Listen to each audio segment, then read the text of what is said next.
Trying to explain to Ben that the punchline for a joke cannot have an explanation of the joke. No, well, you can't have the same words that you use to set up the joke in the punchline. It just doesn't work that way. You know what I mean? Like you can't say, "Wake up! Come on, wake up!" That's not the one I wanted. That's not the one we wanted, but we're here. We're awake. Wake up, you drunk fuck! That's the one. Thank you.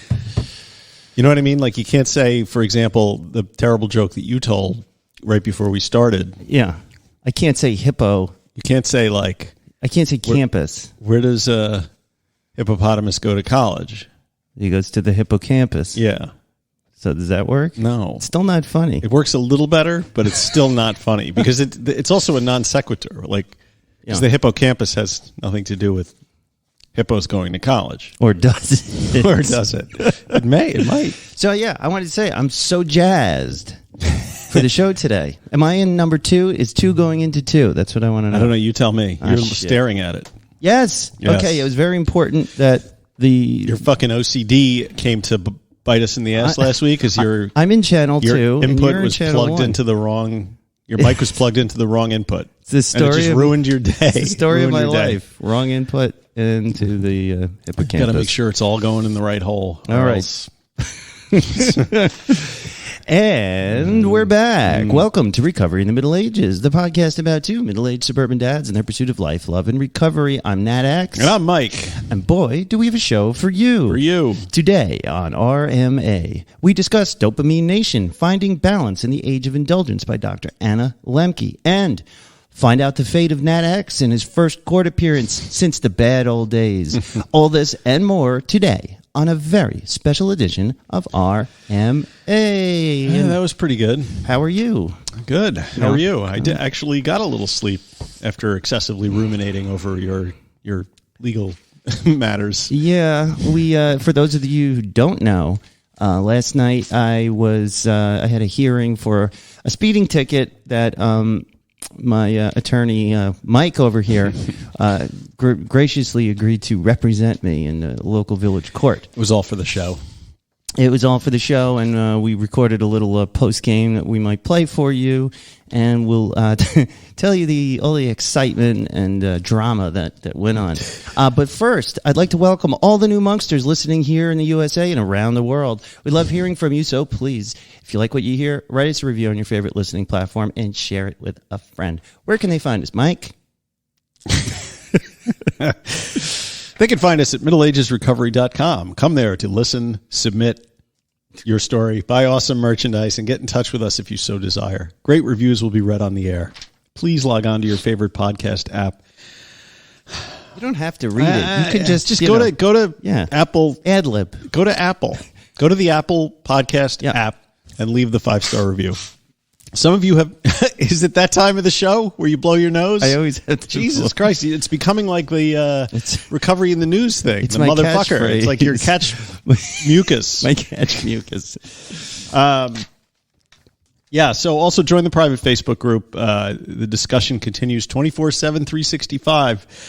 We screen new members to keep out the riffraff, and the discussion is unsearchable, so we can all feel comfortable, safe, and happy.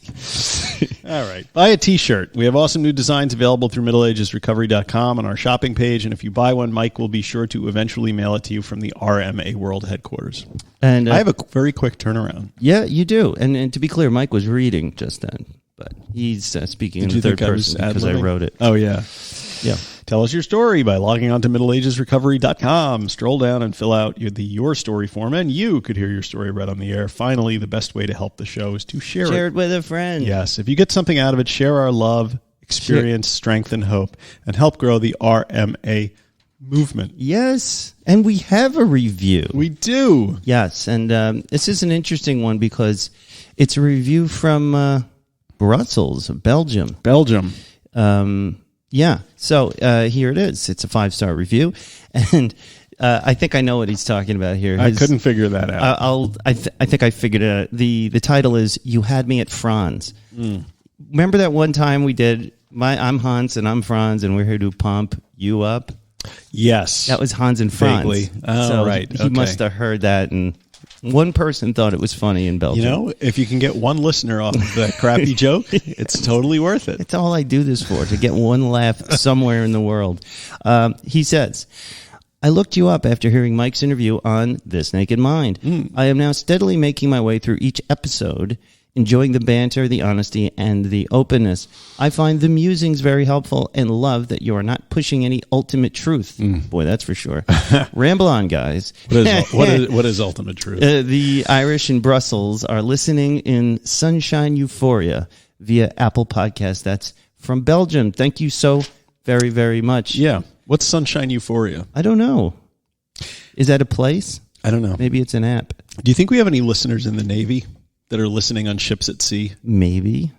I was wondering about that. I don't know. Do people download podcasts and are people getting caught up on our podcast on a boat or a submarine? Do you think? I don't know. There's lots of people listening now, and it's anything is possible. I always marveled when I was listening to George Norrie or Art Bell on Coast to Coast AM, and they would directly address prisoners because they somehow knew that their radio show was very popular in prison amongst lifers and things like that. Wow! So he would frequently directly address the prison audience. I thought that was great. He'd be like, hang in there and all of that. So if you're on a Navy vessel, your intro makes me want to say, ladies and gentlemen, and ships at sea. Yeah, because it would be great. Yeah. So let's just assume that they're there. So we have a story also. Yeah, and this is actually a reaction.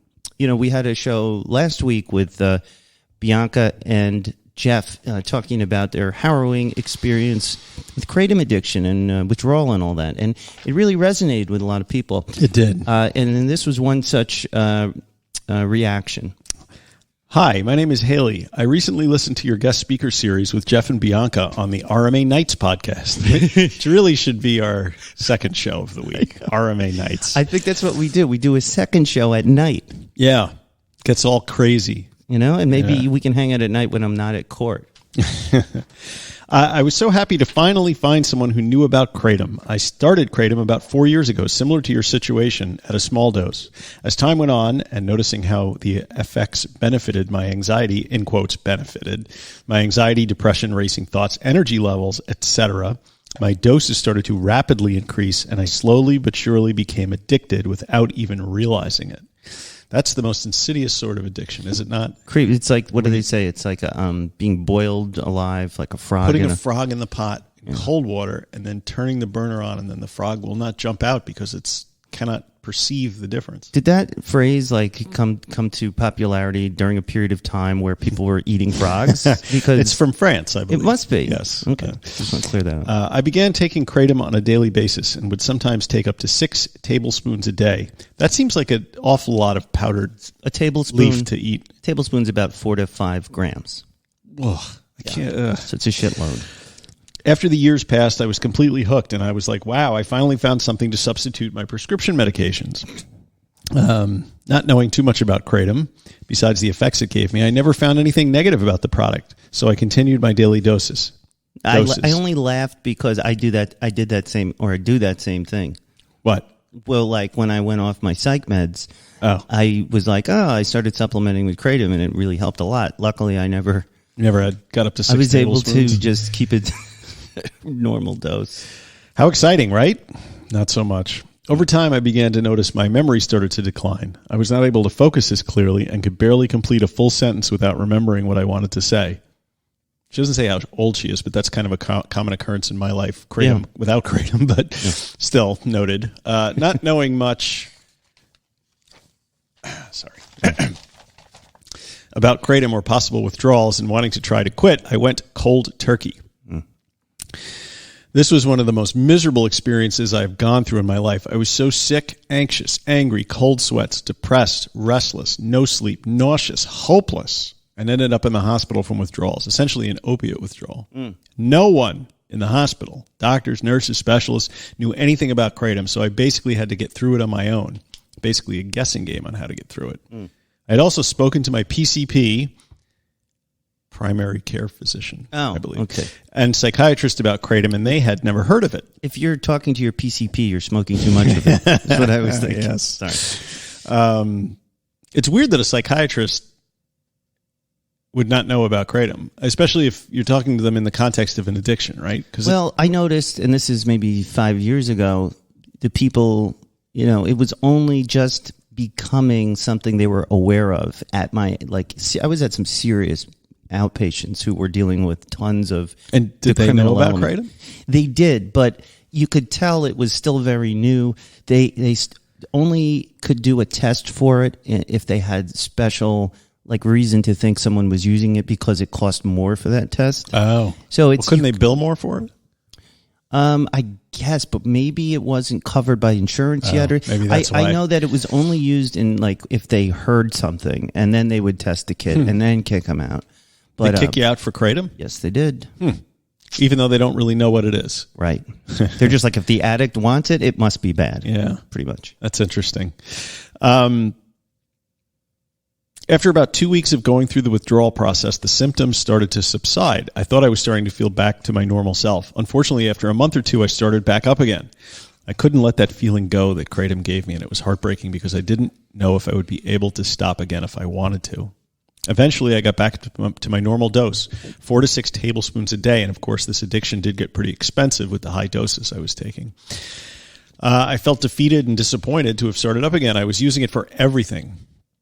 This I find interesting. Anxiety, take kratom. Sad, take kratom. Depressed, take kratom. Similar to most other drugs, right? Marijuana, alcohol. It's the drug for all seasons, right? All of these drugs. But if I didn't have kratom on hand at all times, it was extremely anxiety provoking. About a month ago, I decided enough was enough. I knew I could not be dependent on this for my entire life. I decided I needed to stop and find a way to wean down in a healthier way than going cold turkey. Through working with my therapist and using hypnotherapy, I'm slowly weaning myself off, and I'm down to 1 tablespoon a day. It's been a struggle, to say the least, but I'm hopeful that I will be completely off kratom within the next few weeks, fingers crossed. I'm happy I finally found someone out there who is knowledgeable about the drug and appreciate your website and telling your story on the podcast. It was a comforting feeling to know that I'm not alone. And that I'm not the only one out there struggling. It's concerning to me that there's no one in the medical field that has any knowledge about kratom. No one deserves to go through this, and I know the subject needs to be discussed and researched more properly.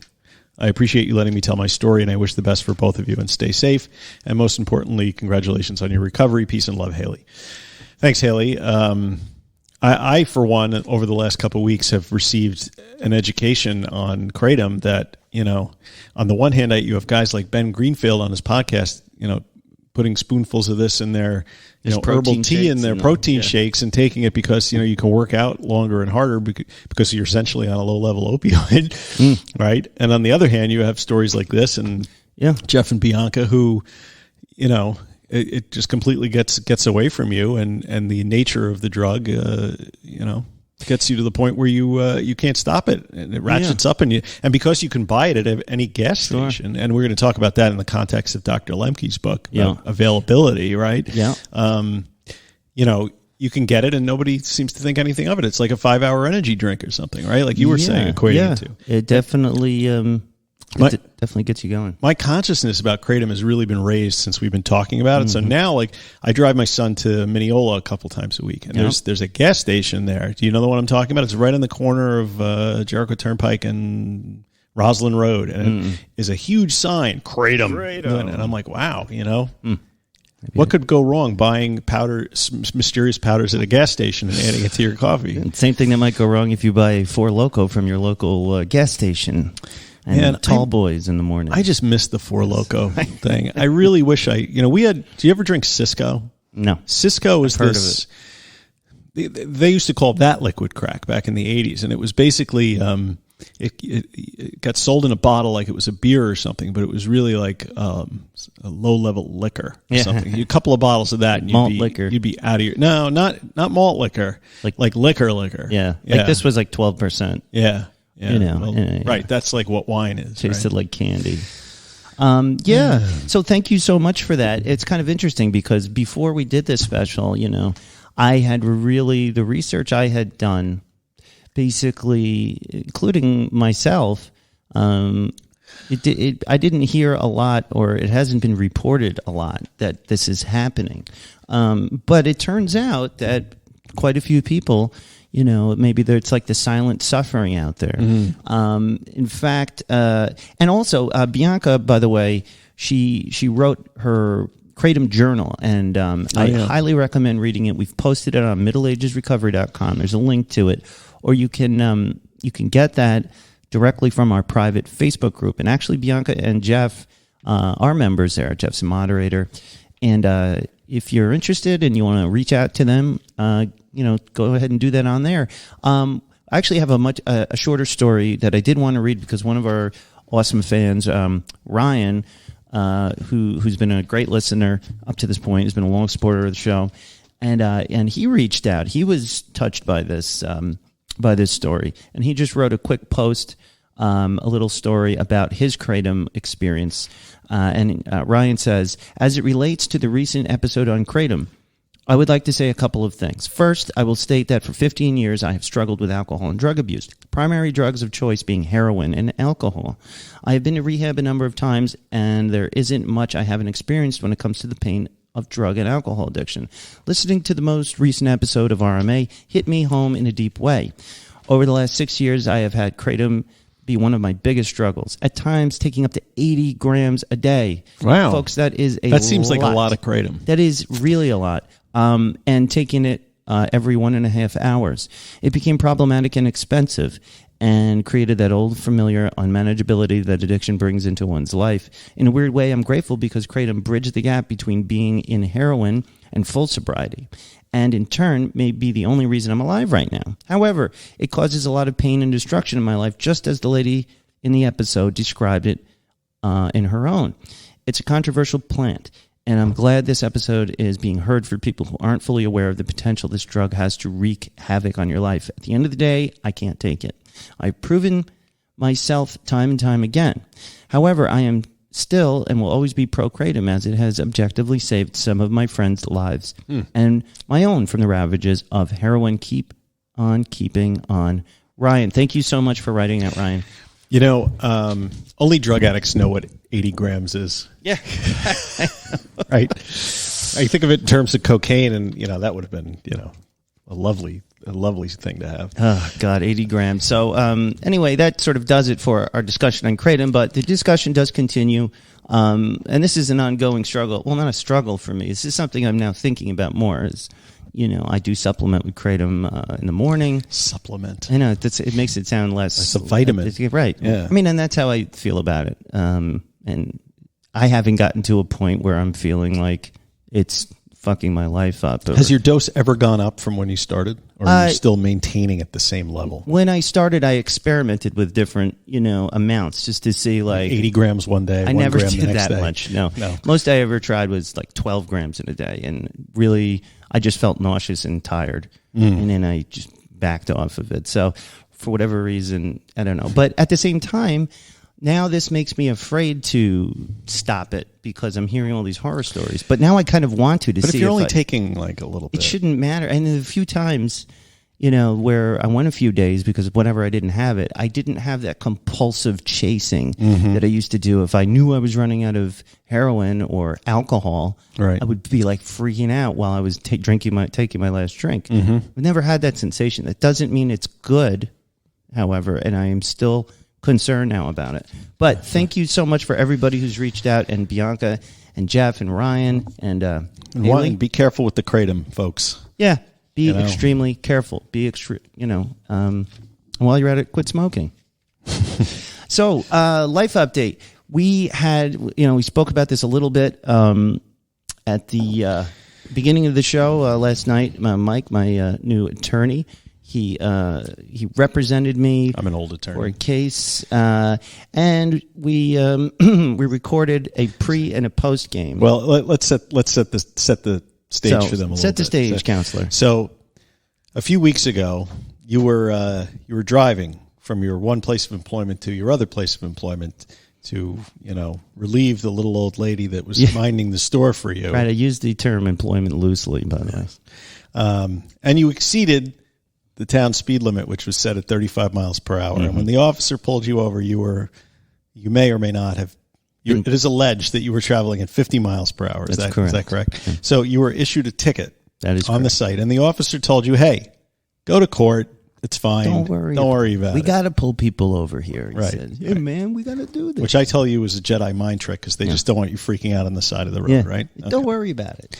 So you get your disappearance ticket, or whatever they call them these days, and you contacted me and said, "Hey, would you stand for me in court?" You're my attorney? tandem sponsor. I said, "Sure, man. And you're sounds like a hoot." Admitted to the bar, so Right. the right bar. So we decided to do it. And then you called me yesterday or 2 days ago, and you were like, "That's tomorrow." I was like, "Fuck!" So I had to educate myself on traffic law, Which and he stuff, did. which I was very impressed, but you should have seen the bill he sent me. This one was on the house, man. The next one I'll bill you for. There'll never be a next one. Well, that's how. Just lawyers are like drug dealers, right? You get the first one on the house, free. and then you keep coming back.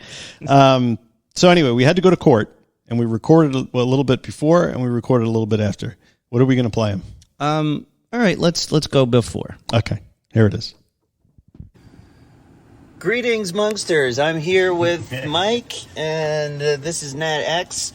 We're sitting in the car outside the village courthouse, getting ready to have my hearing. And how do you feel about the case, Mike? I feel pretty good. I think we can get a good deal from this prosecutor. Yeah. Shave off a few points off the license situation, and walk out of here with our heads held high. And you can't see us, but you should see Mike is decked out in his lawyer outfit. I shaved off my scruffy beard. He's too. looking very good, and I can't believe that this is being done for my speeding ticket. But My wife was like, you look like a totally different person. I haven't had a suit on in a year and a half, so. But we're about to go in, and we just wanted to check in and wish me luck. I mean, by the time you hear this, my fate will be sealed, but May just be one of us tomorrow on the pod. it's true. It's true. These people, this is the same place I got my DWI 6 years ago, Which he just told me. which I neglected to tell Mike prior to showing up here. But have no fear. We're going to work through it. I'm in Mike's hands now. It's going to be good. All right. All right? See ya. Bye. Ever an optimist. We were so optimistic too. Of course, I always try and maintain optimism in the face of pain and uncertainty. Well, I mean, it played out pretty much as expected when we first went in there, right? I mean, I conferenced with the prosecutor, got you a good deal, so I thought. Oh, we recorded a post game too. So we're going to play that, and this is our reaction. These are like reaction. These are reaction, and here it is. This is after. So this is NatX, and We are making our appearance in front of the judge. we just finished up at the court, and things was interesting. Right, it started to go as planned. Yes, we got a sweet deal. No points, no moving violation. The DA was very sympathetic to our case. Yeah. And then we encountered blind justice. yes, the Judge Massimo decided that the offer from the DA was a little too generous. Yeah. He waved Nat's driving record around and said to the DA, "Have you looked at this thing?" and he goes, it was the last. He was saying that I had just had all these violations. He said 2018, but it wasn't. The last thing I had, my DWI, was 2016. Yes, and he goes, "Oh, same difference." Yeah. He was like 16, 18. I said, no, it's 2016, Your Honor. It didn't matter. He was incensed that I could possibly be coming before him with a speed trap violation and demanded that Mike renegotiate. We had to reconference the case with a different district attorney. Yeah. Who told me in confidence that he thought the judge was nuts for for rejecting the deal, that he should have taken it, and he thought he was being very harsh. I thought so too. And as did I. And hopefully there was a guy that I knew from AA sitting in the back, and I wonder what he was there for. But it was pretty interesting. We were anyway. We got a second deal. And it wasn't as good as the first one, but it's not as bad as what you were charged with, so we'll take it. So that concludes our exciting evening at court, trying to fight my speeding ticket. But all is well, and, See you tomorrow. Be good. And so that pretty much sums it up. It does. Let me tell you, when I was standing there, and you asked me this before we went, you're like, oh, is this like, are you getting, is this like giving you anxiety, considering my history with the court system and all of that? And the answer is yes, completely. I never thought I'd have to be in front of any kind of judge. Well, I know it was magical thinking, but I figured never again. I drive extremely carefully. 99% of the time, I go 5 under the speed limit. I'm so happy to have my driver's license back. You have no idea what a nightmare losing it for 3 years was. So to be there in front of that judge, and when he, you could see it in his eyes the moment he was like, holds up the driving record. He must have printed my lifetime one, which we tried to leave out because it's awful. And then, I don't know, my heart sank, and I got this, I got that reaction that, that doom feeling. But we worked through it, and, I think it's fucked up that, we were talking about this, that he would, I don't know, it's like none of the work I've done to be better, none of the things that I've done to be more careful have any bearing on this situation. It's sort of like, no, you're still a scumbag, buddy. Like, you look at you, look at this, and not that he's wrong, because it's a horrible record. It goes back all the way till when I'm 17. But I don't know. It was a little demoralizing, but I had to take it in stride, because it's not like we went up there and gave him my story and look how he's turned his life around. Like, I considered that, but it would have been too much for just a speeding ticket. I mean, it does sort of implicate the larger question of how long do you have to continue to pay for your past sins, right? I'm continually being punished. I mean, my wife thought it was appropriate for the judge to wave it in my face, and she's like, well, yeah, your driving record is a fucking disaster, which was, upsetting for me to hear, but, there's something to that. Like, yeah, all of that did happen. And yes, it was, I don't know, 5-6 years ago. But I just have to, be comfortable with the fact that I have to be more careful than people who don't have a past like I do. Right. And look at it this way. The reason you were standing in front of a judge last night was not because you had a DWI or got caught with drugs or killed somebody. It was you got a speeding ticket. Right. Right. So had you not done that work, whether or not the judge recognizes that your life has changed or not, it has. Right. You're there for a speeding ticket. You're not there for something. You don't have to go to probation. All you have to do is pay the fine and walk out the door, and that's it. Well, and so, this is the struggle, guys. And Joseph Noss writes about this in his book. Of course, he was a registered sex offender, but living with that designation or living with your past when you're no longer that person. I mean, that's a whole show there, but that's something we in recovery struggle with. You were always, and part of how I cope with it is owning it a little bit, doing things like this podcast, reaching out to other addicts, and, being out there with, as many people as I can that, I don't drink, which usually says enough to the person you're communicating it to, without telling your whole story. Oh, he's a guy, in recovery. Don't think the judge would have drawn those lines together, but, he's just he's a judge in a village court in small town Long Island, and, he's got his own sense of the way the moral universe should work, I guess. I don't know. But it wasn't all pain and suffering.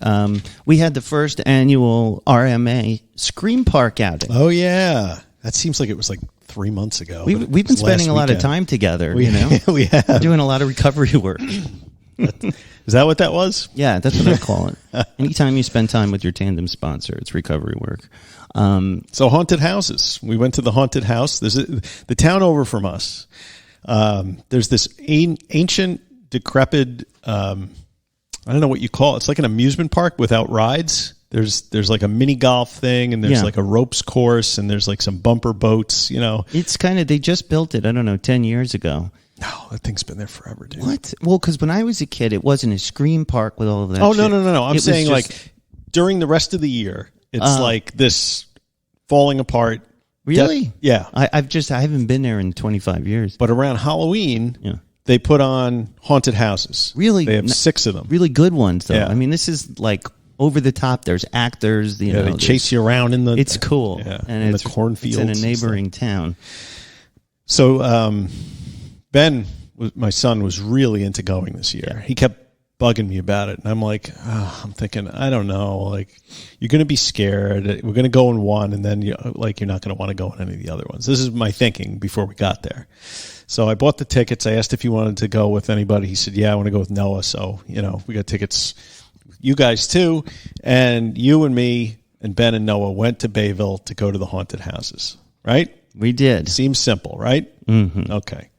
But what happened? Well, interestingly, so my son is terrified of these things. Who knew? I mean, like unreasonably terrified.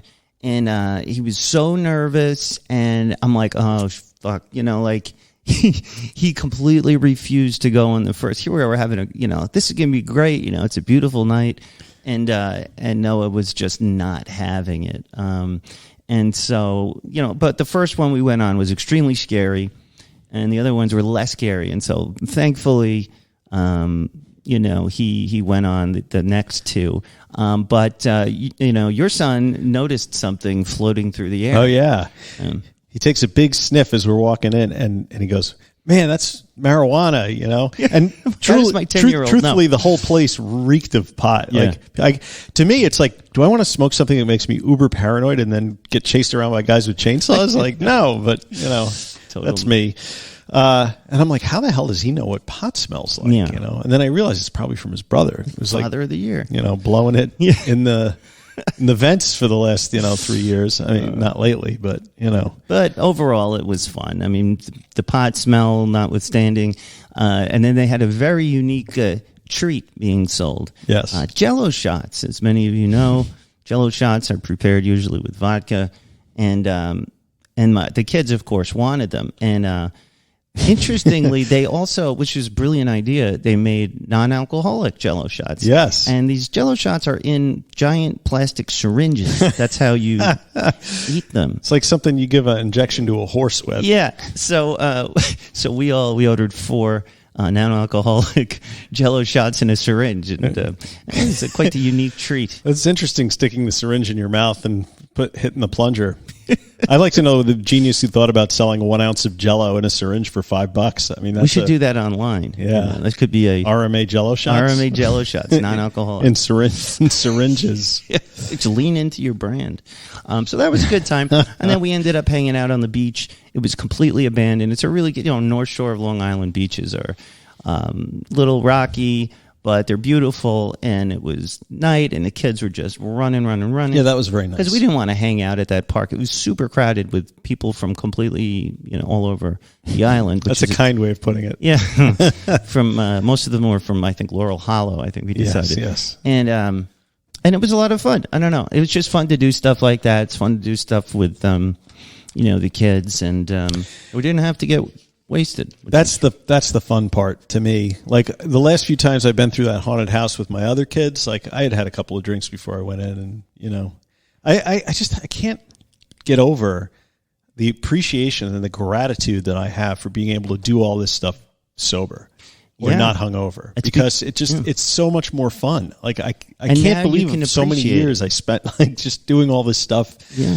Half in the bag, And part of it, we're actually going to try and get to this book soon. Oh, yeah. But part of that book, she talks about homeostasis or equanimity in your pain, pleasure, your dopamine levels. And while you're actively using or drinking, your levels are all fucked up. So when you're not drinking, you don't feel any pleasure. And I think many of you may remember this sensation after you've been using for a period of time. You don't enjoy the simple things. Everything's flat. But now, and it takes, the good doctor said, it takes about 4 weeks in her studies for the body to reset. And after that period of time, you start to notice that a warm breeze makes you feel happy. But all of these things that you're meant to enjoy, you begin to enjoy again. Well, she said, the one sentence she said that I actually stopped my run this morning and I wrote it down. Hedonism, or the pursuit of pleasure, leads to anhedonia due to the pleasure-pain imbalance. Right. And anhedonia is apparently that's the state of flatness and not being able to take pleasure in anything. Yeah. You know? With that, I want to just mention one more thing. We have a lot of stuff for the Life Update, but I think we should I wanted to mention the Dr. Carl Hart phenomenon. I'm sorry, one more question about this, because I just noticed something on the bottom of this page that piqued my interest. Yes. Your brother went vegan after listening to a podcast. Okay, yeah. Can you just touch on that for a minute? So in October, in my family, it's almost everyone's birthday. It's my wife, it's my mother, it's my brother, it's my son, and it's my anniversary.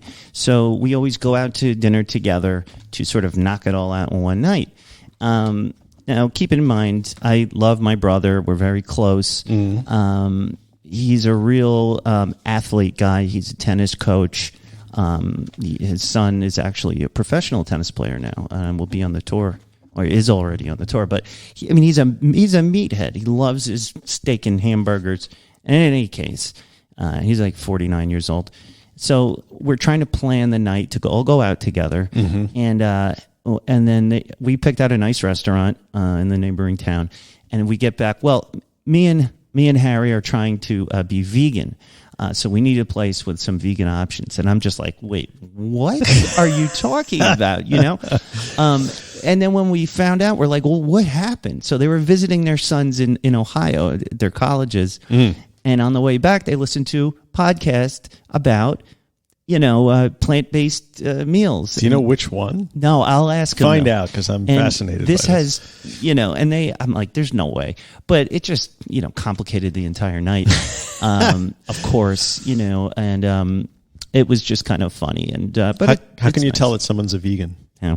They'll tell you. Right. Don't worry, they'll tell you. It's so true. So, yeah, that was my night. And my brother's an interesting character. He and I have opposing political views, pretty opposing. We maintain, a cordial relationship, and I just completely avoid talking about it. But what I realized about him is that it's not just his political views that I disagree with. It's this insistence on absolutes. Right. And I think Yoda famously said, only a Sith deals in absolutes or speaks in absolutes. And, anything he's arguing or talking about has to be that way, and every other way is stupid or wrong. Right. Like, there's no room for gray area. And it struck me as like, you can rise above all of the details of what people are arguing at and kind of just look at that concept, the concept of absolutism, like this way, my way is it, and there's no other possibility. Right. And so that kind of stuck in my head. And that's true of addiction. It's true studies. It's true of my 17-year-old presently. Right. Part of this show is, I like to say, we may not have all the answers, but we've got all the questions. Yes. In fact, you wanted to make that our slogan, catchphrase, and put it on another T-shirt. I'm always thinking in terms of T-shirts, but I think that's Fortunately, true. our audience is not. No, I wish they were. Please buy T-shirts. Please. So that was sort of that was my week, and there's still much more October pain to come. But first, we need to address Dr. Carl Hart. You guys may recall we did a show on Dr. Hart's book, Drug Use for Grown-Ups, which, if that's not the most inaccurately titled book. Grown-ups don't actually refer to themselves as grown-ups. Right, that's just right. FYI. That's it. Anyway, so Dr. Hart appeared on the Dopey podcast. Some of you who listen to us may also listen to Dopey, if not most of you. And if you don't, you really should, because it's a great podcast. The host is a wonderful guy. Really helps a lot of people. Yeah, has helped me quite a bit. I love his. He's got a great interviewing style, and just an all-around good guy. But so we had Dr. Hart on, and I thought that interview was a bit of a train wreck. Not Dave's fault, but mostly because Dr. Hart is a flaming asshole. Yeah. And a lot of people sort of got that feeling from it. Just speaking to Dave, he was unsure about how he felt the interview went. Of course, I reassured him that it went really well. I thought he did his best, and I enjoyed the interview. But what happened was the fallout was insane, man. And I don't know why it's important that this fantasy of the ability to recreationally use like heroin is so important to people in recovery. I don't understand it either. I don't know. Is it the possibility that they too could use one day casually, and that somehow if this PhD comes out and maybe magically proves something that's impossible, then it's possible for them? And how dare any of us kind of say, I don't think so, Dr. Hart, not so fast. Right. You sound like an addict trying to make excuses for your using. I mean, a lot of the arguments he makes sound exactly like the shit I used to say. Right. When once I was found out and I had to try and convince my friends and family that this was okay when it so clearly wasn't. Well, his whole argument seems to be that if you are smart enough, if you have a PhD, if you are self-aware enough, you can use drugs recreationally and you won't succumb to addiction, which I find an irresponsible philosophy to propound, especially on a recovery podcast or where people are looking for any straw out there to grasp onto to justify their continued use. Plus, never mind the fact that my personal view, and I'm not judging anyone else's recovery except my own, my personal view is that the end goal of all this should be not to desire to use any substances at all. Right. Because, I mean, to me, that's real recovery, when you're completely free from the desire to use anything to come between you and yourself, right? And that's my definition of recovery. Maybe it's not everybody's. Yeah, and it sounded like his life really revolved around when he can and can't use.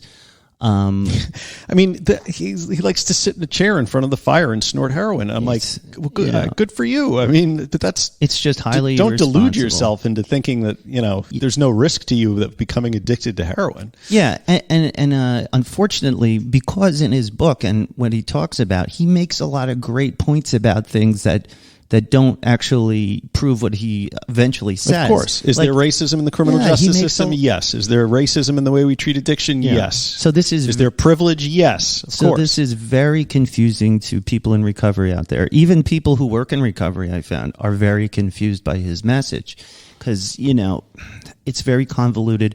And my point was, look, all of those great points he makes in his book do not add up to, using drugs casually is like something you should, aspire to, something that's possible for you. Is it maybe possible for someone to maybe do this? Yeah, sure. Anything's possible. Highly unlikely and probably not for you. And I wouldn't even waste my time trying to figure out how to live like Dr. Carl Hart because it ain't happening. Plus, I mean, there's so much else to do out there. Yeah. Why just sit around because it doesn't sound like he's really I don't know Dr. Hart, right? But the whole idea of sitting around by yourself in your living room snorting heroin sounds an awful lot like addiction to me. That was what I loved. And so in any case, that's the final thing I want to say on this. I was very shocked by some of the reactions, but I just really have to stop engaging because clearly people are very emotionally invested in the possibility that they could one day be a PhD receiving research grade heroin and enjoying it with his wife and having MDA once in a while. Or as Dr. Hart says, I only want the good shit. Right. And doesn't want to be judged by dorks. Yeah. So that's all. We're going to put Dr. Hart to rest. And with that, move on. Yes. Can we take a short break and be back after these words? Yes. Okay.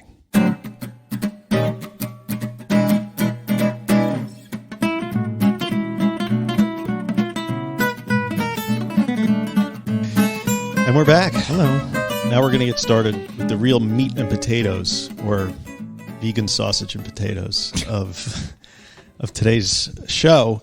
We're going to discuss the recently released book, Dopamine Nation, Finding Balance in the Age of Indulgence by Dr. Anna Lembke. That's Lembke. Who is Dr. Lembke, you might ask? She is the medical director of addiction medicine at Stanford University. That seems like a pretty good title, right? Pretty fancy. Yeah. She's also chief of the Stanford Addiction Medicine and Dual Diagnosis Clinic. You know what dual diagnosis is? What does it mean? Dual diagnosis is when you have an addiction diagnosis as well as an underlying mental health condition. Co-occurring. Something. So, Dopamine Nation is a book that she put out. She put out another book a couple of years ago called Dr. Dealer or Physician. Oh, Dr. Dealer? It was about the opioid crisis and doctors overprescribing opioid medication. I can't believe I'm blanking on the name since I... Anyway, in Dopamine Nation, Dr. Lembke, who is a psychiatrist by training, she explores the exciting new scientific discoveries that explain why the relentless pursuit of pleasure leads eventually to pain and what to do about it. Condensing complex neuroscience into an easy-to-understand metaphors, Lembke illustrates how finding contentment and connectedness means keeping dopamine in check. The lived experience of her patients or the gripping fabric of her narrative. You know, speaking of gripping fabric, I'm thinking of the first case, which is that guy who built this crazy masturbation machine and used a record player with a piece of fabric inside a cone that he would stick his penis into. Yeah. And then when the record player moved around, it would move the it's amazing thing up and down on his penis. And that's what happens when you have a background in science and you become addicted to sex. Anyway, their riveting stories of suffering and redemption give us all hope for managing our consumption and transforming our lives. Did this come out by her publisher? In essence, Dopamine Nation shows us that the secret to finding balance is combining the science of desire with the wisdom of recovery. Order your book today.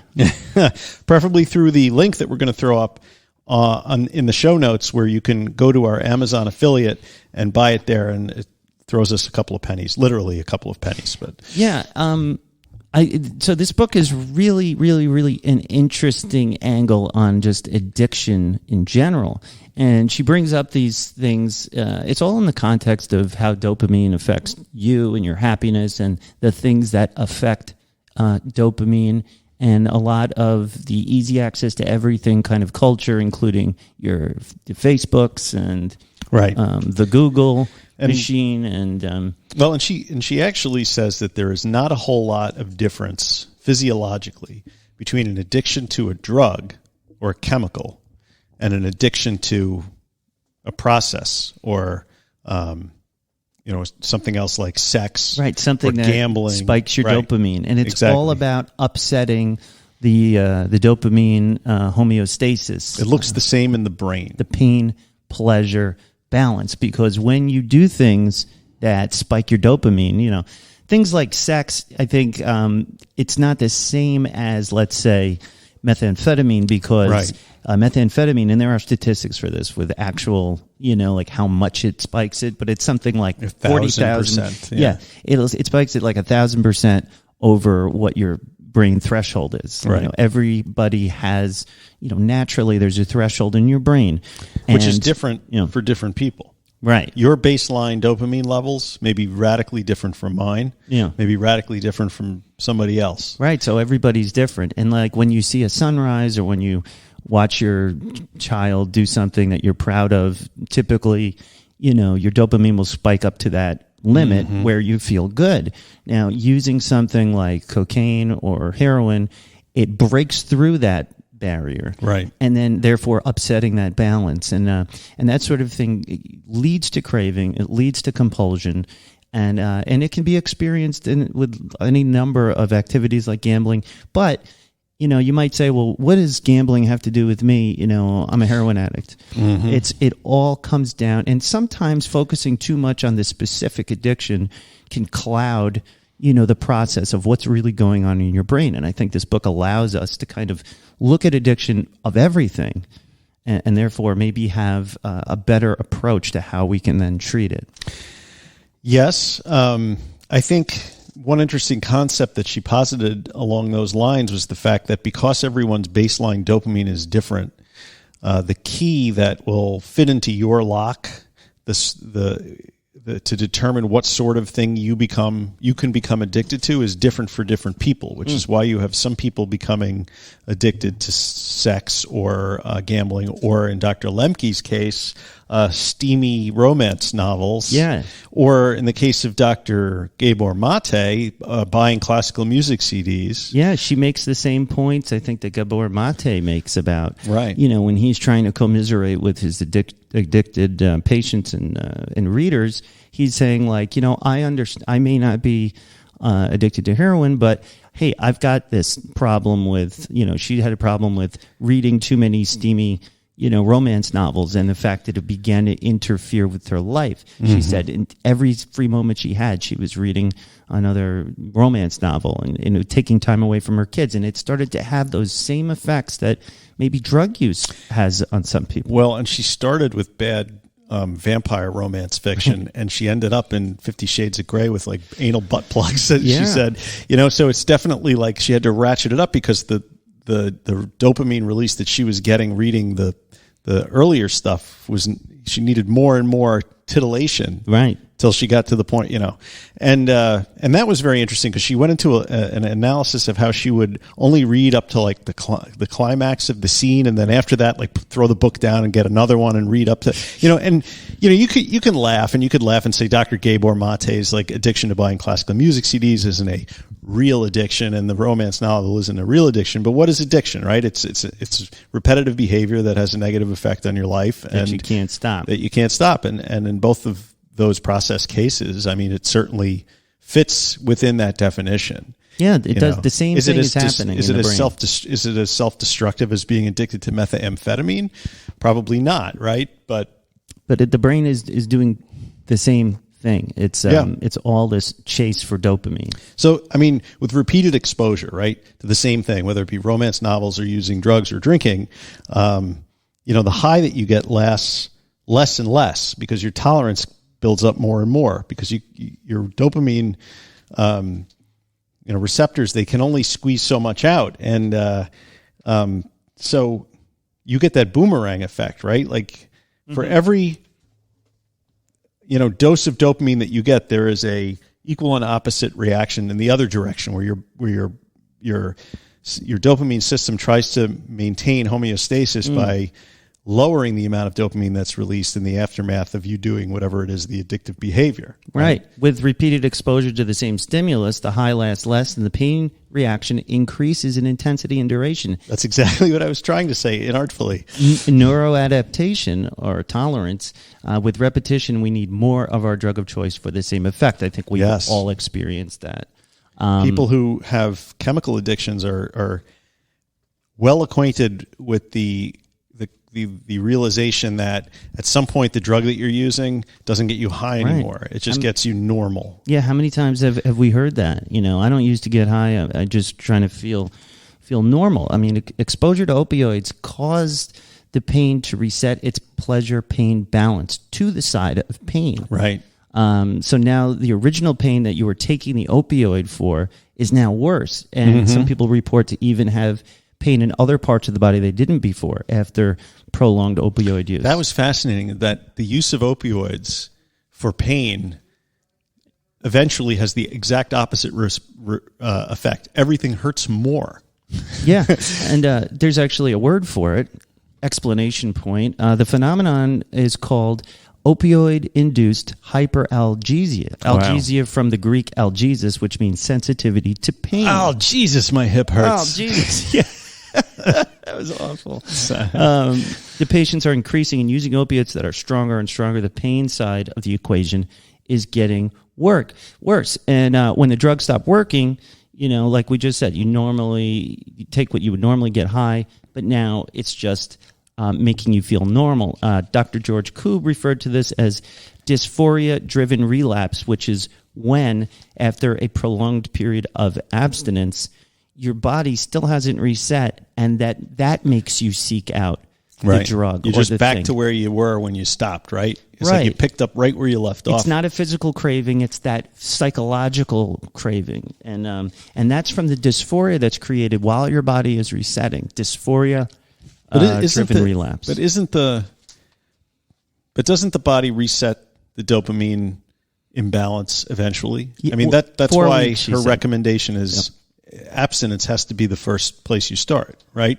Yeah, that's where she's always tries to get her patients to kind of go Right. along with. I'm just a little unclear how like this, what do you call it, dysphoria-driven relapse squares with the idea that you can reset your receptors. Because then shouldn't you be back to normal, to baseline? So in the period of time between when you cease the activity and when you are reset, there's a period of time where dysphoria. Oh, okay. That's I get when it happens. And how many of us have gone So through could that? this be for years in some cases? Because you said it starts to reset in 4 weeks. Yeah. But what about... I bet you it can, but I think what she was saying was you need to get like at least a month to start to get that physical relax. But, there's still, and she also says that, and I've said this a million times, you can't just take a pill to stop being an addict. You've got to do, even though you're doing medicated assisted treatment, you need to do the inner work. And that's what she says. Like without all of the new insight that you get from doing the work, you're still not equipped to treat your anxiety, Right. with a healthy behavior, because your neural pathways still go right back to that thing you always did when you got stressed. Smoke a cigarette or whatever. See, I get the sense that, and I don't know if it came up specifically in the book, but I get the sense that she would not really be in favor of using medically assisted treatment because from her perspective, the only way you're going to get rid of the craving is to reset the dopamine balance, right? And, she and talks anything about like it a little. anything like naltrexone or something that's going to sort of put a chemical block in there is maybe not. Yeah, she talks Did about she talk that. about it? I don't she remember. calls that, it was something about a blockade, but she talks about that. And her point is that these things are helpful to getting to abstinence. Okay. Now I remember. She Right. talked about it during the self-binding. That's it. Okay. Self-binding is the phrase she uses for when we do things like take a prophylactic like, antabuse or naltrexone. So it's something outside, or even as simple as locking the liquor in a liquor cabinet. Right. That's self-binding. It's putting things in between yourself and your drug of choice or behavior of choice. Mm-hmm. And so that's self-binding, and she talks a little bit about that. So wouldn't like pulling a geographic, as they call it in AA, isn't that an example of self-binding where you take yourself out of the environment that the drug exists in and put yourself in a new environment? Yeah, and I think or as you said the other day, which was like a light bulb going on in my head, you were like, well, rehab is a geographic. Yeah, absolutely. You're taking yourself out of your normal scenario. You're going to fantasy land. I mean, I believe in rehab. I'm not saying against it, but the truth is you need to be prepared to come back to your life as it is. I mean, there's certain things you can do permanently, like what I did, change my phone number so all of my dealers can't get in touch with me, but I still have to live my life. I still have my family. I still have my job. Like, I need to learn the tools to soothe myself and to be happy without going back to the using. So you have to come up with something else, some other tools to satisfy. So self-binding will help you anxiety. get to the abstinence, Yeah, right? And help you maintain the abstinence. Right, but she also says that this doesn't always work, and Right. she uses gastric bypass surgery as an example. Yeah. Which is interesting because I like how she connects all of these impulsive behaviors. Mm-hmm. To me, it's not confusing; it's actually unifying in the way that she talks about it. It sort of helps us to understand. But so it's just another. I think a lot of this is she's trying to get us to look at all of these ways that are very popular to help affect sobriety, but she's helping us navigate. Like this is good, but it has to be done with this, Right. and so she lays it out pretty clearly, I thought. So the first thing that she says about the ways to reset your dopamine system is that abstinence has to be the first thing, right? And that's sort of kind of clashes a little bit with the current thinking, in addiction research about how maybe abstinence is not the goal for every addict or every person with a substance abuse disorder. Maybe abstinence is just not achievable for some people. But Yeah. I don't know where I come down. I mean, for me, I know abstinence is the only way that I am able to recover. She makes some interesting points toward the end of the book that I thought were interesting. I think she's also saying that the abstinent, like she even said that studies show, and I put it in quotes because I'm like, what studies? That there are people who do return to moderate use. Yeah. And that, so her theory is that this abstinence period is required before you can even move on to a healthy. It's a predicate step before you can do anything else. So she's not. That's what she recommends to her patients. Yes. 4 weeks. Patients come in and it's like, you need to give me 4 weeks of abstinence. You're going to have withdrawal no matter what it is, whether it's a physical withdrawal or a mental withdrawal. The first 2 weeks are going to suck. And then 2 weeks after that, you're going to start to, level off and your dopamine levels may return to normal, which, 30 days, everybody says that, why is rehab magically made 30 days? Well, that's the amount that insurance will reimburse for. But it seems like maybe there's a method to that madness, and that particular time period is supported physiologically by the amount of time it takes your brain to sort of start to re-equalize your dopamine. She actually says self-binding creates literal and metacognitive space between desire and consumption, a modern necessity on our dopamine-saturated world. She says that medications can restore homeostasis, but consider what we lose by medicating away our pain. And that was another point she makes when she's talking about naltrexone or Vivitrol, that it is really great and it does help a lot, but some patients report they don't appreciate bacon as much, or they didn't cry at their mother's funeral, and things like that. So she's also trying to be aware of, like, what do we lose when we're flattening out our reward? Because that's what naltrexone does. It stops your reward from hitting, the happy spot, basically. So does naltrexone work on dopamine? I think that's, it keeps the dopamine from, you don't get that same dopamine reward from alcohol. And so you don't also get the low that comes with it. Right. You're just basically level. Right, but how does that affect the rest of your experiences? Some people say they didn't enjoy a hot shower like they used to, and I'm like, well, what's more important to you right now? So that's interesting, because if the idea is to bring your dopamine level into homeostasis, in theory, naltrexone does that chemically, but people report anhedonia when their dopamine levels are flat. And so you do need some dopamine spikes, right? Like some of them that occur from seeing a sunset, from hugging your kids or whatever, So that's that sort of dopamine change, right, in your levels is okay. Right. It's just the one that you get from your addictive behavior just keeps jerking the levels up so high and falling so low that it's not sustainable. Right. And she even says that the solution for one of her patients who was doing well on the naltrexone but was reporting, they didn't enjoy anything else as much as they did, they actually moved to the Sinclair method. So what they did was, which instead of being on naltrexone or Vivitrol, the whole time, actually Vivitrol is the shot, naltrexone is the pill.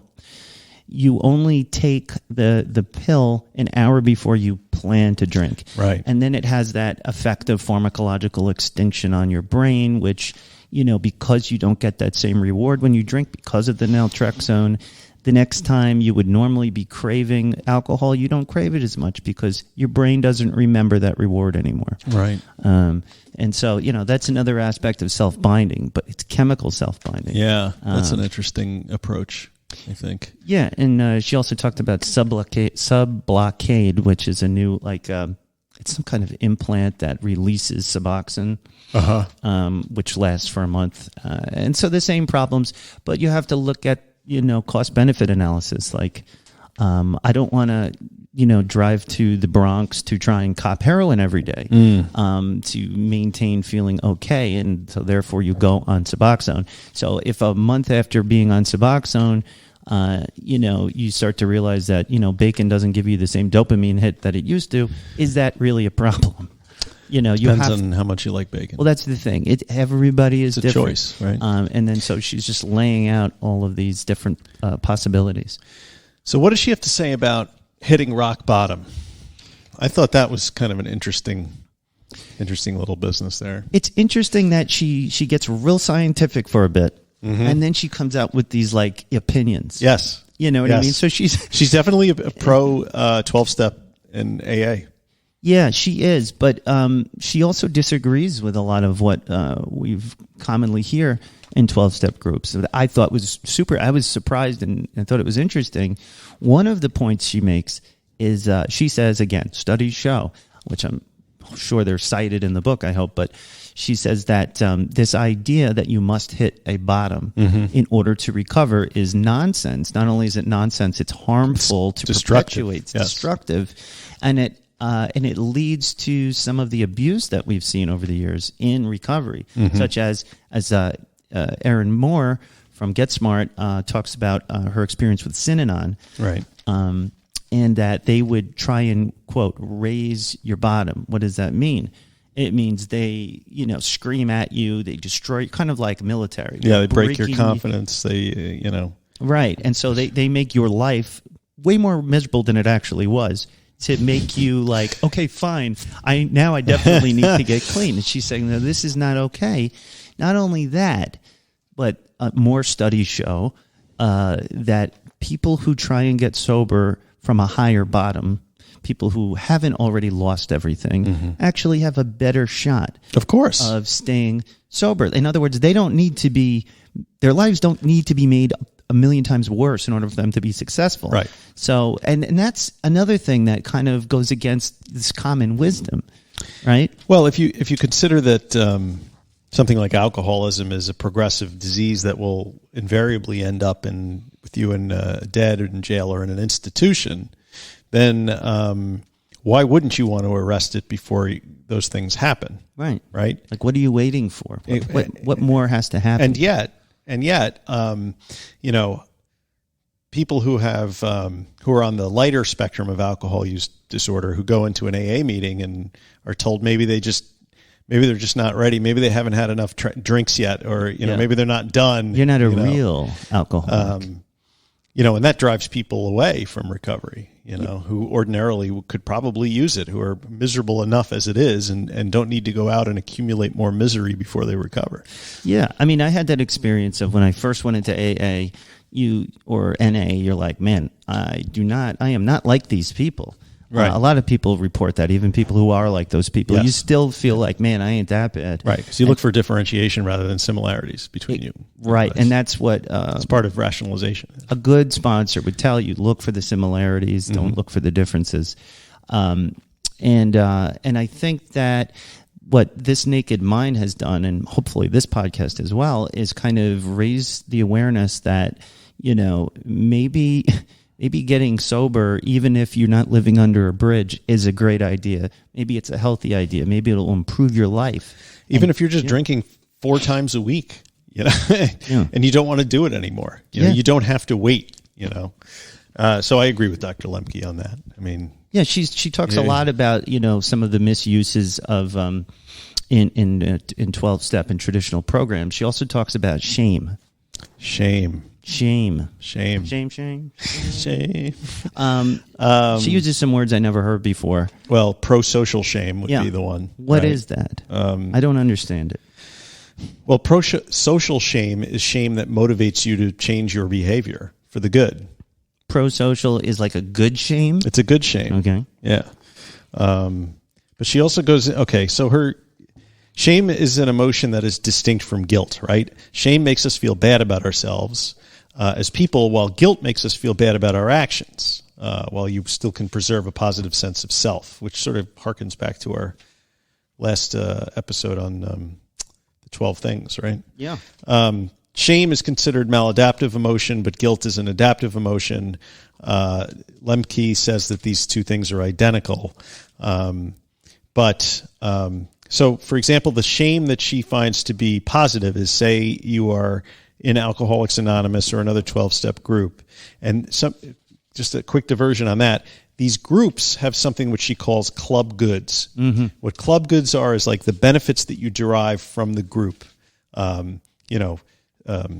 Psychological benefits, physical benefits, relationships, that sort of thing. It's like the guy who chairs my meeting, gets some of the guys jobs at his construction company. Yeah. And things like that. Right. So one of the things that increases club goods in recovery is something called pro-social shame. So you go into an AA meeting and you don't want to relapse, because if you do, you'll experience like a certain amount of shame. You're going to have to get a white chip, and you're going to have to go back and you're going to have to start over. So she talks about the case of one of her patients who was sober for, I don't know, it was like 5 years. And then she went to Europe and accidentally drank an alcoholic drink that had 0.05%. She said it was as much as an NA beer. NA beer here. Went back and told her sponsor, and her sponsor told her that she had to reset her counter over again. And so one of and which she did, and she's been sober ever since. So that's an example of pro-social shaming. You know, the sponsor's like, no, you got to reset. You got to go back to day one. That's just straight power flex by a sponsor, by the way. That is bullshit. Yeah, well, you know, I tend to think that that's a little ridiculous. Yeah, total bullshit. You know, but the way that our patient chose to internalize it was, she said, you know, maybe he made the right call because maybe I was giving myself an out. I was in Europe and I had something that I might have known had alcohol in it. But here's what what you know can happen though in that scenario. You come to your sponsor whom you trust. You're struggling with this idea like, oh my God, I accidentally drank a little bit of maybe something alcoholic. I just wanted to tell you. I wanted to be honest. And then they say, everything you did, you start over. Right. That has an effect. Luckily for her, it didn't have this effect where that person then says, well, fuck this. Right. If I relapse, I'm going back out. Mm-hmm. And then that's I'm it. I'm going to really have a drink. And that's actually what happens. It happens to a lot of people. I've seen it and seen it and seen it. So, but part of the reasoning that she says is that groups like AA do that sort of thing is to sort of increase the value of the club goods, because you don't want to be seen as like a free rider. That's a term she uses. They are people who attempt to benefit from the group without sufficient participation in the community, right? I remember feeling that way. Yeah. So those are the folks that just show up and sit in the back and don't stop drinking and just sort of eat the free cookies, drink the coffee, and enjoy the fellowship without putting the work in. They come late and leave early. I was one of those people who was annoyed by people like that, because I would go to the meetings with my sponsor early. I would help set up the coffee. I didn't have an official job from the business department or whatever. Right. I would just take the guy, but I liked that. It made me feel good. But when I would see people just come in and then leave, I'd be like, they're not making the coffee. We do that in church too, although I wasn't going to talk about church this week. But the people. So a listener took us to task for too much religion. Yeah, I'm sorry. It's part of our life. We go to church. Yeah. In any case, but it's the same thing. You always hear the priest or the pastor on a holiday like the Christmas Day seat warmers or whatever. Right. Where are you the rest of the year? What have you done? Yeah. But it's that's those club goods. That's that feeling. Right. Interesting. It is interesting, but doesn't that sort of fly in the face of the AA? The only requirements are for membership or desire to stop drinking. Yeah. So, I guess the thinking is, you put that out there as the warm, welcoming slogan, and then eventually, if you stay for too long without sobering up, you get thrown out. Is that how that works? What I'm realizing is there isn't a lot of thinking that goes into it. It's just sort of things that evolved because of usage over time. And now when we step back and look at it, this is why it looks like it's incongruent. Because it is. Most of the time. So so she talks a lot about that now. She also, gives us like how she deals with addictive patients, obsessive compulsive. She calls it obsessive consumption disorders. Yeah. Right. So she's differentiating, drugs and like eating, but unifying it in that it's obsessive consumption.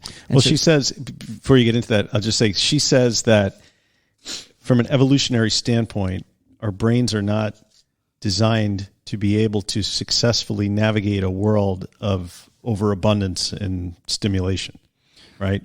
Okay, so overabundance in every stimulation of every sort, from drugs to social media to all that stuff. So, ease of access. Right. Man, there's so much more we can get to on this book. She makes a lot of great points.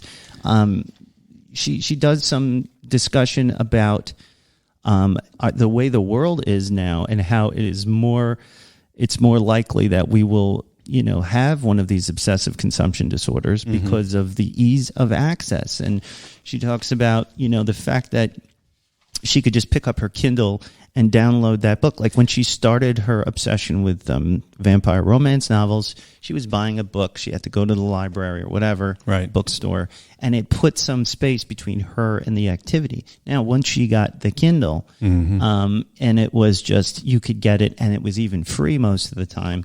Now she was doing it all the time, but we're starting to see that in the debate over marijuana. The debate is, it's just marijuana. What's the big deal? Should it be legal? Should people have access to it?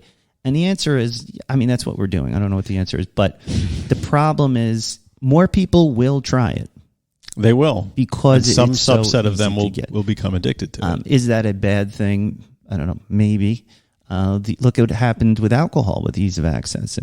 Alcohol is a nightmare globally because of the ease of access. So, she actually goes back to looking at some of the statistics around prohibition and how prohibition, while it created its own set of problems with criminal behavior, criminal activity, mafia, and so on, also on the flip side, the deaths from alcohol-related disease in this country plummeted over the course of prohibition. Yes. So there isn't, and lasted until the 1950s. So there is an argument to be made that restricting access to these drugs is a good thing for society as a whole.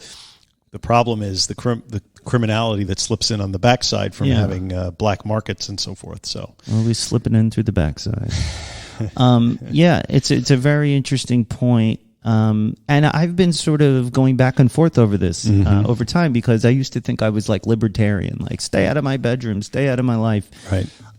Everything should be legal, But the reality of it is, there's examples I've heard of in other countries that they legalize everything and it's great. In our country, I think it was Portland, where they basically decriminalized narcotics. But there's a way to do it. Right.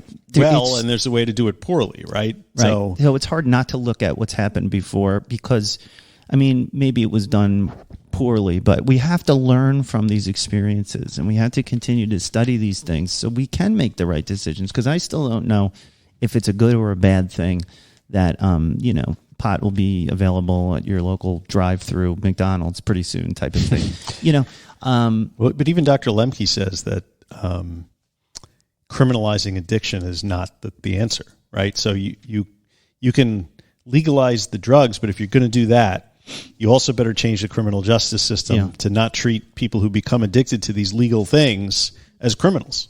Right, right. So anyway, it's a very complicated. It's very complicated, and it takes a person like Dr. Lembke with the different. She takes her scientific discipline and her, experiential experience, or what she did with her patients, to sort of kind of clear the picture for us. She also, maybe we should do the things to take away. One thing I wanted to bring up before we move on was she creates an acronym out of the word dopamine. And as she considers this a checklist, this is what she goes over with her patients. So when she is about to train, I thought this was interesting because I've always wanted to be a therapist. Is she's got someone in her office who has an obsessive use disorder like pot, or like she talks about. And so the way she approaches it is dopamine. The D is for data. She just asks questions about the using. How does she do it? How often does she do it? Objectives for using. That's the O in dopamine. What do you hope to get out of it? Right. Yeah. The P in dopamine is your reasons for consuming it. Like what problems you have, and also the problems it is creating. Then the A is abstinence. This is where she suggests carefully that the patient abstain, to lay off for a month. Because like in the case of her one patient who was addicted to marijuana, basically, she was saying she was using it to treat her anxiety. Right. But Dr. Lembke posited that, maybe initially it did help that anxiety, but now, since you're smoking so much, you're getting anxiety from withdrawing from THC, right? Which is a known fact. That's what happens. That's the only place where I have a little bit of an issue with what she's proposing, because if you could stop like that because a psychiatrist says you have to stop for a month, then boy, addiction would be really easy to treat, wouldn't it? Yeah. I mean, and that's where some of the binding, I guess, comes in. Yeah. You know, if she can get a patient to try that, then she's like, great. You know, I don't have but to I do mean, this how many of the patients she treats in her dual diagnosis clinic and, you know, in the regular Stanford hospital, like, are able to just quit for a month? That's a great question. We should get Dr. Lembke on the show. It seems like authors are coming to see us They lately. are coming to see us. The next thing she will recommend, mindfulness. And the M in dopamine is mindfulness, prayer and meditation, which is interesting. And she does say that she does not recommend prayer to all of her patients because this is highly unusual and maybe not appropriate. But when she does have a relationship with the patient and knows they're religious, she will recommend mindfulness. The I in dopamine is insight. So once you do try these new practices, okay, let's look back on it. Let's analyze. What the did you data. get out of it? What happened? And then next steps is the N in dopamine. Now what? You know, using your new insights. Some people, she says, this is where she says, some people do return to their drug of choice and use, you know, recreationally. She actually says this. So I don't know. I'm dubious of that, but she is the doctor here. Maybe it is possible. I mean, Dr. Hart would argue it's her possible. and Dr. Hart should have lunch. Yeah. So, like I said, and the E is for experiment. You get back into, and this also parallels the hero's journey. Right. Coming back Take with the your new wisdom knowledge. back. Yeah. Yes. Well, she actually says that people in recovery are the new, she didn't say shamans, but it was something along those lines, like the prophets. Right. She said that people who are in recovery are the prophets of the Dopamine Nation. I love this. Yeah. I love this. But it's that hero's journey that we all go through, and it's right here. You come back with your new knowledge. You come back knowing the Force with your lightsaber, and you bring it to the people. And that's dopamine. How long do you think? Do you think she just squeezed that when she was writing the book? She just said, "I'm going to lay out the." The letters of dopamine and find something that fits. You know what this needs? An acronym. Yeah, right? Because those kind of books, people like that in the acronym. Love acronyms. I don't know. Do we need to do the takeaways? Because we kind of like... okay. So anyway, at the end of the book, Dr. Lembke summarizes basically the takeaways. And since she wrote them down 1 through 7, why don't we just give them to the people? Okay. So number 1 is a relentless pursuit of pleasure and avoidance of pain leads to pain because of the way the dopamine balance and imbalance works, right? Recovery begins with abstinence is number 2, which we've discussed, right? You got to stop to achieve homeostasis. Right. I owe a lot of my current success to a long period of, the abstinence got me where I was going. Abstinence, this is number 3, resets the brain's reward pathway, and with it, our capacity to take joy in simpler pleasures. We just basically said that too. Self-binding creates literal and metacognitive space between desire and consumption, a modern necessity on our dopamine-saturated world. Right? What's self-binding again? That's when you're stopping yourself from using somehow. Like I used to have this thing. It was a lucite box with a timer on the top, and I could put my kid's phone in it and then crank the top, and it would lock. That's beautiful. Batteries, and you couldn't open it until the timer went off. I love that. Yeah. It would drive my son insane. Yeah, my older son took a hammer to it. But medications can restore homeostasis, but consider what we lose by medicating away our pain. Right, we talked about that a little. Pressing on the pain side resets our balance to the side of pleasure. We didn't discuss that so much, but it's in the book, so you guys can read it.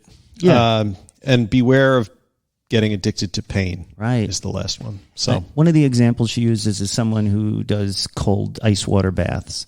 And how, putting yourself through pain for like a period of time, it upsets the balance. And when you stop, you get that pleasure. Like but pain can also increase your dopamine levels. Right. So you won't catch me sitting in an ice bath, but, some people Well, that's what you're running off on is. that. You're torturing yourself until you get dopamine. You are correct. Right? I'm a dopamine junkie.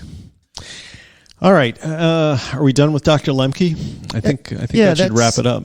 That's all we have on this book. I mean, we could do a couple shows. I don't think we will. But please write us at Mike at middleagesrecovery.com. Tell us what you think. What is your opinion of this book? I got a lot out of it, and miraculously, the books that we've been doing lately seem to all be working together. Yeah. And in fact, there's some another weird book. Symbiosis, synthesis. There's actually a book club on the private group that the Grant started, and we're reading. He's picked out a book. I've actually started reading it, and I can't remember what it's called. But that's going to be a lot of fun. So join the Facebook group. It's private. If you're on the main Facebook page, that is public. Make sure you're on the private group. And the book is Unbroken Brain by Maya Zalovitz. Yes, that is the RMA book club that is coming up, I think, on October 28th. Yes, I will post the Zoom link in the show notes, or am I going to leave that on? No, I will join the Facebook club, and it's posted in there. Yeah. Yeah. And it's free, and we just have fun and support each other's recovery. So come on down. Right. And with that, it's time for Recovery in the News. All right, recovery in the news. Recovery in the news. Recovery in the news, motherfucker. You got some new fans for your motherfucker. I know. Some postings in the Facebook group. Can I tell you guys that I am such... I'm so happy that people are enjoying my my musical insanity. So regular Scatman Crothers. Love it. I love it. Scooby-Doo up. Recovery in the News from NPR this week. An article on their website, although I saw it in a old-fashioned newspaper as well. In the quest for a liver transplant, patients are segregated by prior alcohol use. Interesting, right? Makes sense. The article tells this tale of Brian Gorsney, who planned to check into a rehab for his alcohol use, but the night before, he started vomiting blood. When he arrived at the rehab facility in North Kansas City, Missouri, they sent him directly to the hospital where he was diagnosed with severe alcoholic hepatitis. He'd been drinking heavily on and off for years, and by February of 2020, he was having as many as a dozen drinks a day. He was told that his only chance of survival was a liver transplant, and his family said, well, let's go ahead and do it. But the doctors told him he was not eligible for a transplant because he hadn't been 6 months sober. It is apparently a widely enforced waiting period, but is it justified, is the question of the article. In the U.S., a widespread clinical practice requires patients with alcoholic liver disease to complete a period of sobriety before they can get on the waiting list for a liver. The informal policy, often called the 6-month rule, can be traced to the 1980s, when the thinking was then, and among people who still believe this now, that 6 months of abstinence gives a patient's liver time to heal and thus avoid a transplant. And if that didn't work, the patient would at least have proven that they can stay sober and would not return to drinking after a transplant. What do you think? I see the save logic. the livers only for the non-alcoholics? Here's what I think the logic is. They probably think that, because livers are extremely hard to come by. Everybody's familiar with long waiting, and there's that whole global black market for organs, and it's a disaster. It's very hard to get a liver. So when you've got a person who is, and has alcoholic-induced liver disease, I think what they want to see is, stop drinking and let's see if maybe you don't need a transplant. Or let's see, how much better you can get, because you're continually putting poison in your liver. Maybe, we're not just going to try and support a behavior. You know what I mean? They have to see if the liver will get better before they give away a liver to someone who maybe, doesn't really need it. It's like you giving someone a new liver just so they can keep drinking. And that's what. Okay, I mean, what is I would argue that the waiting list for a liver should be solely predicated on how badly the liver is needed. Unless we're going to start going down that slippery slope and start denying diabetes treatment for obese people, or stop treating people with sexually transmitted disease who had unprotected sex, or we're going to stop treating lung cancer patients because they were smoking. I mean, where does it end? Well, I don't know. I don't know. It's like I understand what they're doing, but it's also not fair. Like you said, if we're talking about alcoholism as a disease that is out of a person's control, then, how dare we, differentiate and that sort of thing. But when you have livers, it's very hard to get a liver. And if you can solve that with just like a basic life change. Well, of the people who are put on that 6-month list, more than half die within that time because they haven't experienced that 6 months of sobriety. So they did a study, a landmark European study, it's called, published in 2011, which exposes flaws in that premise, the 6 month, you show that you may not need the transplant and so forth. Like I said, half the people died. So clearly they needed the liver transplant, right? They needed to stop drinking. How many of them actually stopped drinking? Well, I don't know. So, yeah, I don't know. It's tough, man.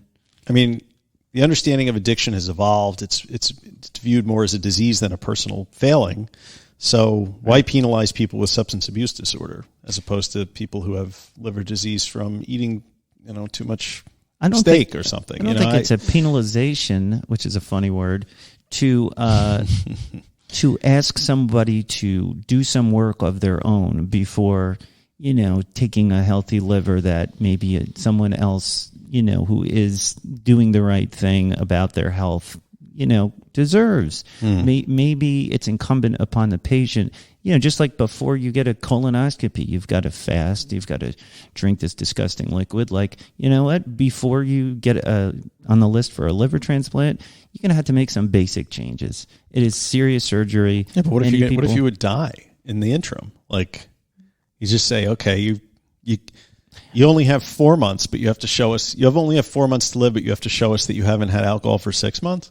I don't know. Like, how do we know they've stopped drinking and then die? Like, is it the doctor's position or place to make moral judgments about lifestyle choices before administering a treatment? I guess is the ultimate question.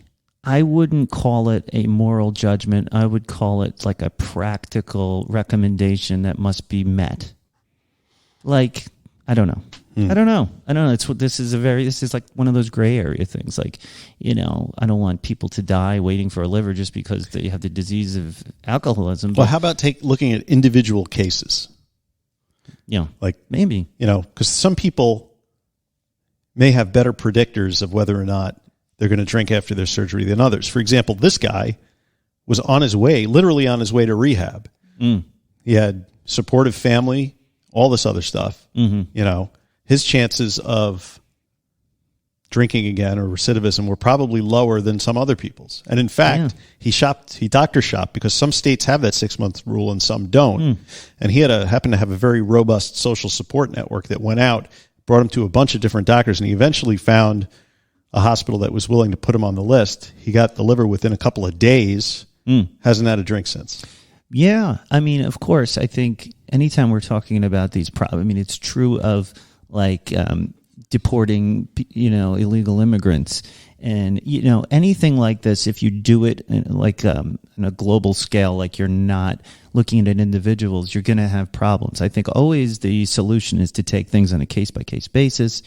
And just like you said, you've got one guy who is clearly on the road to, he's got a better chance. The problem with that is staffing, right? You don't have enough people to sort of manage all of this. Well, right? The flip side of that is, this guy had a robust social support network. He had family that could take time off from work to find all these things, right. But he was an alcoholic. So do you take alcoholics that don't have the resources to take the time to call around and find doctors and treat them differently because they don't have the money to do that? I mean, so weighing things on an individual scale is also problematic. Yeah, like unless you're prepared to provide that for them somehow. Yeah. Right. Well, socialized medicine would be the answer. Would be my argument. Ding. But there you have it. My communist counterpart, Mike R. Anyway, that is recovery in the news. All right. You can't do it twice. Yeah. Well, people would love it, though. You think? Yeah. You should do, when we get a Patreon going, you should just do just you scat singing over the recovery in the news theme for like 15 minutes. That's it. Yeah. we're going to do a Patreon. I wonder, what do you guys want to hear? What would you want to hear? Like, what, we're thinking of doing a second show. Mike has. Are we? Yeah, I haven't told Mike yet, but for a Patreon, I think it would be cool to do like a 40-minute show of something. I don't know. I told Nat that we should do one on minor variations in religious doctrine between Presbyterians and Catholics. That'll really bring them in. People will pay for that. Yes, they will. So you guys have some ideas on what kind of show you'd want to hear on a Patreon, which is something that would go behind a paywall. So it would be, maybe $5 a month, and then we put exclusive content. One of the ideas I had was we could tack 20 or 30 minutes onto the regular show, and on the Patreon, you can get the whole thing. I know, because we don't really have a lot of time. We would make it worth your while. Yeah. Right? Okay, so let us know. Write Mike R. at middleagesrecovery.com. All right. And now it's time for the Week in Weird. This week in Weird, William Shatner journeys to space on Blue Origin rocket by Tim Banal. Pause for a second.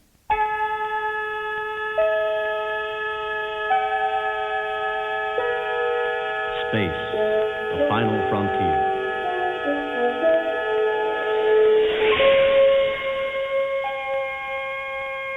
These are the voyages of the starship Enterprise.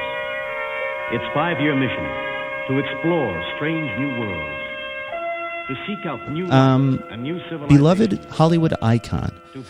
I wish I could be described as that someday. Yes. Beloved Hollywood icon William Shatner made history earlier today when he journeyed into space aboard a Blue Origin New Shepard rocket. The highly anticipated event saw Star Trek's famed Captain Kirk join 3 other individuals who participated in the private company's second such mission. The flight reportedly lasted approximately 10 minutes and allowed the crew to experience around 4 minutes of weightlessness before the craft safely landed back on Earth by reaching an altitude of 66 miles, which crossed the official barrier of space. The 90-year-old actor is now the oldest person ever to pull off such a remarkable feat. He's 90. He's 90. He looks great for 90. Yeah, he does. A lot of work. He's had a lot of work done. Yeah. Upon returning to terra firma, a deeply moved Shatner rested his hands on Blue Origin founder Jeff Bezos' shoulders and declared that, quote, "What you have given me is the most profound experience I could ever imagine." Do you know who's really pissed about this? Probably George Takei. he hates Shatner, and I bet he wanted to go into space. I bet he did. The actor went on to marvel that, quote, "I'm so filled with emotion over what just happened. It's extraordinary." And mused that, quote, "Everybody in the world needs to do this." Yeah, hey, Bill. So we can't all afford to pay for it. Yeah, I watched a clip of that, and and Bill Shatner, he can't not overact. Like, he's always like, "I can't believe what a wonderful experience you have given me." Maybe that's just him, though. It must be. After all, there's no difference between Shatner the actor and Shatner the Shatner. And just like the prodigal son, he falls upon Jeff Bezos' neck and hugs him, devours him in one bite. Yes, so, congratulations to Bill Shatner. I want to remind everybody that this is spooky season, and Sergeant Slaughter came up with a brilliant idea that I wanted to put out to the Monksters, because especially since Scott is making us keep doing it and blaming this on him, I wanted to do an audience-sourced Week in Weird for October. Yeah, good idea. Do you guys have some kind of scary story? Did you grow up in a haunted house? Did you see a Bigfoot?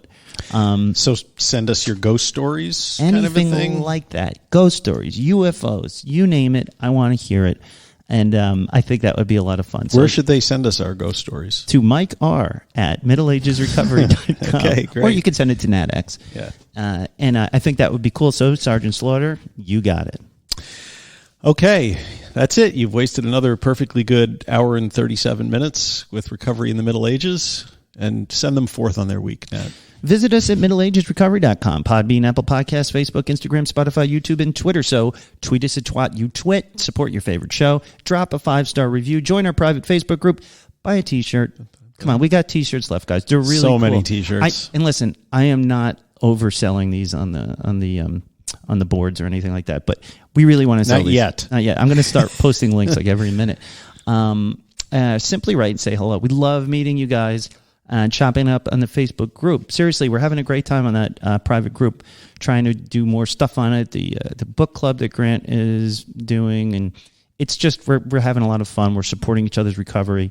A person just posted that they, had abstained from I think it was like opioids and alcohol for 47 days or so. And congratulations! Yes, so cool. It's a very supportive group of people. Yeah, we're all getting clean, staying clean, and not being mean. Right? Best way to help the show is to share it with a friend. If you get something out of it, please share the love and help grow the RMA movement. And as we say, non proficiat perfectum. That's progress, not perfection, folks. See you next time. Be good.